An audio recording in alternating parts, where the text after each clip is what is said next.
શ્રી વલ્લભાધીશ કી જય, શ્રી ગુસાઈજી પરમ દયાલ કી જય, શ્યામ સુંદર શ્રી અમને મહારાણી કી જય, શ્રી હરિરાય મહાપ્રભુ કી જય, ગોકુલનાથ કી જય. આપણે શ્રી ગુસાઈજીના બેઠક ચરિત્રનું રસપાન કર્યું. તેમાં જ શ્રી મહાપ્રભુજીની 84 બેઠક છે, ગુસાઈજીની 28 હતી, એનું રસપાન કર્યું. બીજી બધી હવે કરશું. શ્રી ગોકુલનાથજીની 13 છે, શ્રી હરિરાયજીની 7 છે, શ્રીનાથજીની 4 છે. એવી રીતે બધી બેઠક છે.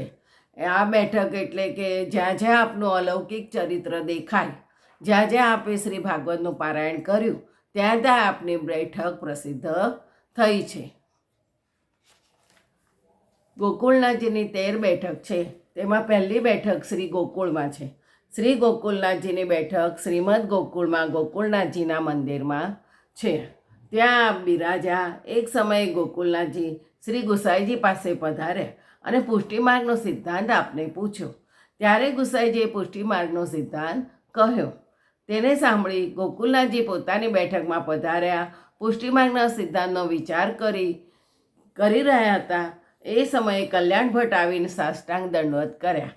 આપ તો રસમાં મગ્ન હતા એટલે કંઈ બોલ્યા નહીં. 4 ઘડી પશ્ચાત કલ્યાણ ભટ્ટની સામે જોયું અને આપે પૂછ્યું, કલ્યાણ ભટ્ટ, તમે ક્યારે આવ્યા? ત્યારે એમને સાષ્ટાંગ દંડવત કર્યા, વિનંતી કરી અને કહ્યું, મને આવ્યાને તો 4 ઘડી થઈ ગઈ. આપે આજ્ઞા કરી. હું આજે ગુસાઈજી પાસે ગયો હતો. તેણે પુષ્ટિમાર્ગનો સિદ્ધાંત કહ્યો. ત્યારે કલ્યાણ ભટ્ટને કૃપા કરીને બધો સિદ્ધાંત કહ્યો. પુષ્ટિમાર્ગની રીત તો અતિ કઠિન છે. તે સમયે કલ્યાણ ભટ્ટે વિનંતી કરી કે કૃપા કરીને કંઈ સમજાય તેમ કહો. ત્યારે કલ્યાણ ભટ્ટે કૃપા કરીને બધો સિદ્ધાંત કહ્યો. આ બધું 24 વચનામૃતમાં લખાયું છે. આ ચરિત્ર શ્રી ગોકુળનાથજીએ શ્રી ગોકુળની બેઠકમાં પ્રગટ કર્યું છે. બીજી વૃંદાવનમાં. શ્રી ગોકુળનાથજીની બેઠક વૃંદાવનમાં બંસીબટમાં મહાપ્રભુજીની બેઠક પાસે છે. ત્યાં બિરાજા. ગોકુળનાથજીએ ત્યાં સપ્તાહ કરી.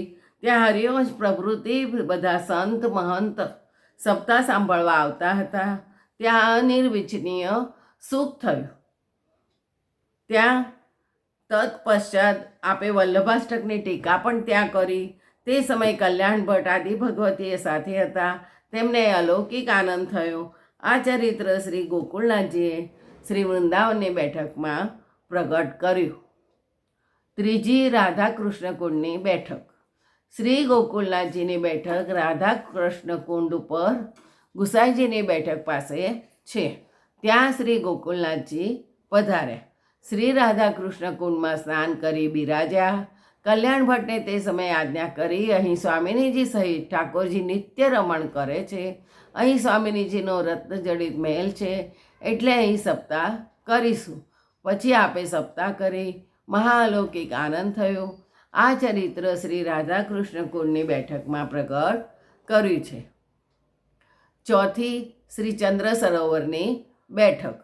શ્રી ગોકુળનાથજીની બેઠક ચંદ્ર સરોવર પર શ્રી ગુસાઈજીની બેઠક પાસે છે. ત્યાં શ્રી ગોકુળનાથજીએ પ્રથમ રાસ કરાવ્યો. ત્યારે ત્યાં ગિરધરજી ગોવર્ધનનાથજી સહિત પધાર્યા. અલૌકિક રાસ થયો. તે સમયે ચતુર્ભુજદાસજીને કીર્તન ગાયું. તે ચતુર્ભુજદાસજીની વાર્તામાં સવિસ્તારથી આપ્યું છે. ત્યાં શ્રી ગોકુળનાથજીએ સર્વોત્તમજીની પણ ટીકા કરી છે. આ અનિર્વચનીય સુખ થયું. 1 માસ સુધી ત્યાં ગોકુળનાથજી બિરાજ્યા. આ ચરિત્ર શ્રી ગોકુળનાથજીએ ચંદ્ર સરોવરની બેઠકમાં પ્રગટ કર્યું છે. પાંચમી શ્રી ગોપાલપુરની બેઠક. શ્રી ગોકુળનાથજીની બેઠક ગોપાલપુર ગિરિરાજમાં ગોકુળનાથજીના મંદિરમાં છે. ત્યાં બિરાજતા હતા. ઉદ્ધવ તિવારી નામનો આપનો સેવક હતો. તેની ઉપર આપ ઘણી કૃપા કરતા. તે આપની સેવામાં અષ્ટપ્રહર ઉપસ્થિત રહેતો હતો. થરટીમાં રસોઈ કરી ભોગ ધરીને મહાપ્રસાદ લઈને સેવામાં આવતો હતો. એક દિવસ ગોકુળનાથજીએ 2-4 વખત જળ આરોગ્યું. ત્યારે તેણે વિનંતી કરી, મહારાજ, 2-4 વખત કેમ જળ આરોગ્યું? એનું શું કારણ? તો એમને આજ્ઞા કરી કે ખીચડીમાં મીઠું વધારે પડ્યું હતું.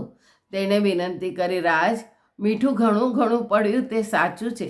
ત્યારે આપે આજ્ઞા કરી રસોઈ તો ઘણી સાવધાનીથી કરવી જોઈએ તથા ઉત્તમ સામગ્રી કરી પ્રભુને ભોગ ધરવો જોઈએ. સામગ્રી બનાવવામાં બહુ ધ્યાન રાખવું જોઈએ. સામગ્રી પ્રભુને ધરાવવાની છે, પ્રભુને શ્રમ ના પડે અને ઉત્તમમાં ઉત્તમ બને એનું ધ્યાન રાખવું. આ ચરિત્ર ગોકુળનાથજીએ ગોપાલપુરની બેઠકમાં પ્રગટ કર્યું છે. છઠ્ઠી શ્રી કામવનની બેઠક. શ્રી ગોકુળનાથજીની બેઠક કામવનમાં સુરભીકુંડની પાસે શ્રીકુંડની ઉપર છે. ત્યાં બિરાજા અને આજ્ઞા કરી. કામવનમાં લીલા સ્થળ અનેક છે. ત્યાં ઠાકોરજી સદૈવ રમણ કરે છે. આ કામવન લીલાત્મક છે એટલે ત્યાં સપ્તાહ કરી, જેનાથી અનિર્વિચનીય સુખ થયું. આ ચરિત્ર ગોકુળનાથજીએ કામવનની બેઠકમાં પ્રગટ કર્યું. સાતમી શ્રી કરોલાની બેઠક. શ્રી ગોકુળનાથજીની બેઠક કરોલામાં શ્રી ગુસાઈજીની બેઠકની નજીક જ છે.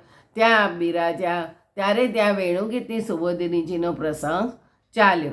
તે સમયે બધાને રસાવેશ થયો. કોઈ પણ વૈષ્ણવને દેહ દશાનું ભાન અનુસંધાન રહ્યું નહીં. પછી બધાને સાવધાન કર્યા. પછી આપે સપ્તાહ કરી. મહાઅલૌકિક આનંદ થયો. આ ચરિત્ર શ્રી ગોકુળનાથજીએ શ્રી કરોલાની બેઠકમાં પ્રગટ કર્યું. બીજું આવતીકાલે. જય જય શ્રી ગોકુલેશ.